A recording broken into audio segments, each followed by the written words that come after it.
जब हम भूत बावन भोलेनाथ की सेवा करते हैं, अभिषेक करते हैं, तो भगवान को हम लोग धूप दीप में नैवेद्य इत्यादि समर्पित करते हैं।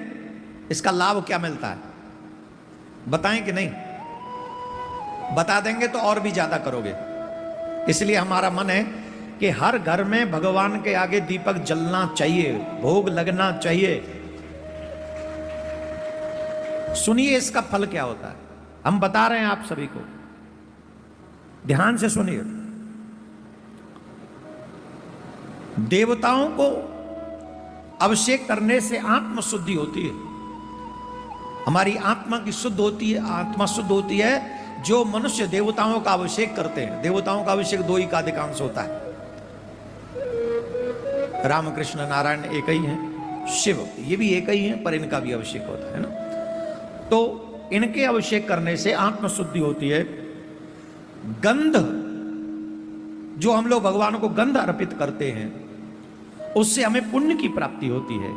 नैवेद्य अर्पण करने से व्यक्ति की आयु बढ़ती है। जो भगवान को भोग लगाते हैं ना, अर्पण करते हैं, नैवेद्य मिष्ठान इत्यादि जो भी फल जो भी लगाते हैं, उससे आयु की वृद्धि होती है, भगवान तृप्त होते हैं।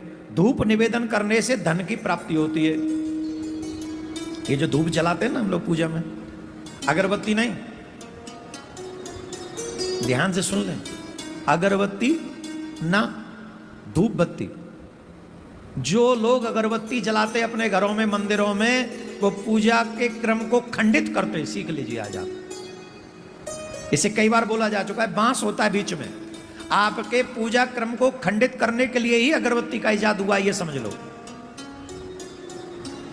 इसलिए अगरबत्ती न जलाएं जिसमें बांस हो।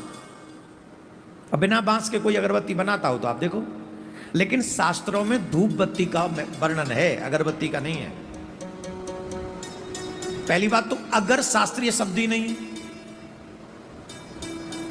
अगर हम कहेंगे अगर तो बताइए पूजा क्रम में कहां आएगा ये? उसका नाम कर दिया अगरबत्ती। हमारे यहां तो अगर और मगर, अगर ऐसा कर लो तो, मगर ऐसा कर लो तो, अब अगरबत्ती कहां से आ गई? अगरबत्ती है तो मगरमत्ती भी होनी चाहिए। अगरबत्ती मगरमत बत्ती वो ऐसा कुछ है नहीं, तो इसलिए ओनली ऑन धूप बत्ती। तो हमें धूप अर्पण जब भगवान को करते हैं तो धूप अर्पण करने से धन की प्राप्ति होती है, इसलिए धूप अवश्य जलाना चाहिए भगवान के आगे। अब कई लोग धूप ऐसी जला देते कि मंदिर में आग लगा बैठते हैं। हाँ, वो कई इतने आलसी विवेकहीन व्यक्ति, बताओ हद होती है। धूप को कहां जला के चले गए? काट पे। अब क्या होगा? धूप बत्ती अगर काट पे जला दोगे तो जलते जलते नीचे आएगी, और नीचे आएगी तो फिर क्या होगा? तो केयरफुल तो रहना चाहिए ना। धूप हमेशा ऐसी जगह पे जलाओ जो सुरक्षित हो। तो धूप अर्पण करने से धन की प्राप्ति होती है।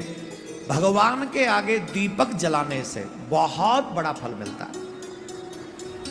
जो मनुष्य भगवान के आगे दीपक जलाते हैं, दीप के लिए क्या कहा है?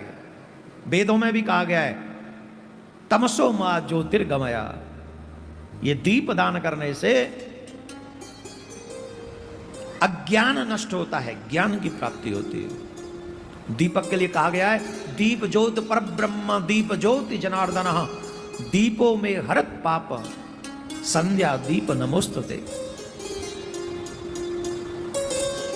दीप ज्योत पर ब्रह्म, दीपो नारायण साक्षात, बहुत विशेषता है। इसलिए दीप दान अवश्य करना चाहिए, उससे ज्ञान की प्राप्ति होती है। तांबूल, क्या? तांबूल समझ गए? पान। हम भगवान को पान जब अर्पण करते हैं, समर्पण करने से जितनी भी भोग पदार्थ आप चाहते हैं, भोग पदार्थ में आ जाता है गाड़ी, बंगला, कपड़ा, ब्रांडेड क्लोथ्स, और सब उसी में आता है। अच्छी अच्छी जो भोग पदार्थ आप चाहते हो, वो भगवान को तांबूल अर्पण करने से वो भोग की प्राप्ति हो जाती है। इसीलिए स्नान आदि 6 उपचारों को व्यक्ति को यत्न पूर्वक नित्य करना चाहिए।